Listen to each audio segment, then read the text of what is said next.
MSP की guarantee की मांग कर रहे किसानों को मनाने के लिए केंद्र सरकार ने 5 साल के लिए 3 फसलों की एमएसपी की खरीद गारंटी का प्रस्ताव दिया है। प्रस्ताव के मुताबिक सरकार के लिए ये खरीद नेफेड और एनसीसीएफ के जरिए की जाएगी।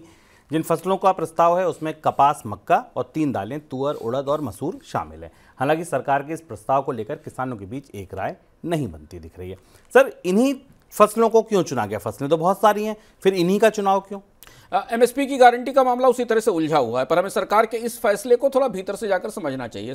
भारत सरकार 23 फसलों पर एमएसपी की सुविधा देती है, समर्थन मूल्य निर्धारित करती, मिनिमम समर्थन मूल्य निर्धारित करती है, इसकी कोई गारंटी नहीं। जो फसलें चुनी गई हैं उनमें दालें हैं, मक्का है और कॉटन है। सरकार की तरफ से जो प्रस्ताव दिया गया वो प्रस्ताव स्वाभाविक रूप से गेहूं और धान के लिए नहीं है, जबकि एमएसपी की मांग, गारंटी की मांग या एमएसपी के प्रोटेक्शन की मांग तो गेहूं और धान के लिए सबसे ज़्यादा की जा रही है, क्योंकि वो सबसे बड़ी फसलें और उसमें सबसे ज़्यादा किसान उसको उगाते हैं। अब सरकार ऐसा क्यों कर रही है? उसकी वजह यह कि ये जो फसलें हैं, इन फसलों में आयात पर निर्भरता भारत की ज़्यादा है, खासतौर से दालों के मामले में। तो दालों के मामले में सरकार सुविधाजनक स्थिति में, उसे पता है कि भारत में सीमित रूप से दालें पैदा होती, तो इतने दालों को 5 साल तक खरीदने की गारंटी दी जा सकती है, जो कि नेफेड के जरिए, एनसीसीएफ के जरिए खरीदी जा सकती है, और इससे किसानों को दाल बेचने में समस्या नहीं होगी।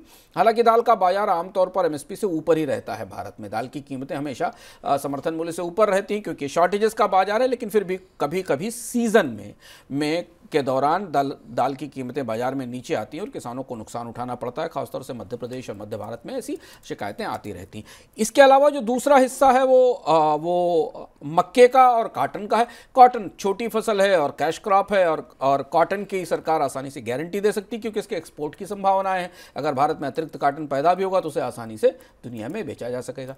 अब तीसरी फसल सुनिए, मेज को शामिल करना थोड़ा दिलचस्प था। इसमें वो इसलिए शामिल किया गया कि सरकार ये चाहती है कि मक्के के उत्पादन में भारत में बढ़ोतरी हो, जिससे कि एथेनॉल के लिए गन्ने के इस्तेमाल की जगह मक्के का इस्तेमाल शुरू हो सके, जो कि दुनिया में हो रहा है। तो ये जो पूरी सोच गई इस चर्चा के लिए, वो इन 3 प्रस्तावों के साथ गई, जहां एक कहा गया कि मिनिमम सपोर्ट प्राइस पर 5 साल की बाइंग का कॉन्ट्रैक्ट सरकार की तरफ से किसानों के साथ किया जा सकता है। जैसी सूचना आ रही है, किसानों ने इसको नहीं स्वीकार किया है, क्योंकि उनकी जो सबसे प्रमुख जीविका आधारित फसलें हैं, जिनमें अधिकांश इनकम उनकी जुड़ी हुई है भारत में, वो गेहूं और धान है, जिस पर कोई सहमति नहीं बनी है, और सरकार की तरफ से भी ऐसी किसी कॉन्ट्रैक्ट की पेशकश गेहूं और धान के मामले में नहीं की गई। गेहूं और धान के मामले में मोटी मोटी बात यह है कि दोनों ही फसलों का करीब 40 से 50% हिस्सा सरकार एमएसपी पर खरीदती है। जितना भी प्रोडक्शन होता है उसका 40 से 50% हिस्सा सरकार किसानों से एमएसपी पर खरीदती है।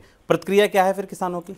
किसानों की तरफ से जो अभी तक पता चला है कि उसे स्वीकार नहीं किया गया, और किसानों का मार्च दिल्ली की तरफ शुरू होने वाला है। अब सरकार की दुविधा सबसे बड़ी, कई तरीके की दुविधा है इस पूरे मामले में, चूंकि पिछले 3-4 साल में, 5 साल में भारत में एमएसपी को लेकर सरकार के अलग अलग नीतियों में कई तरीके के अंतर्विरोध दिखाई दिए हैं। तो भी कहना स्पष्ट नहीं है कि आगे अगले स्तर तक क्या सरकार इन 2 फसलों को भी इस 5 साल के कॉन्ट्रैक्ट व्यवस्था में शामिल करेगी कि नहीं करेगी। लेकिन फिलहाल ये प्रस्ताव सरकार के पास पहले से तैयार था और इन फसलों को उसे सामने रख दिया गया है। अब देखते हैं कि वार्ताओं का अगला दौर कब शुरू होता है और तब स्थिति स्पष्ट होगी।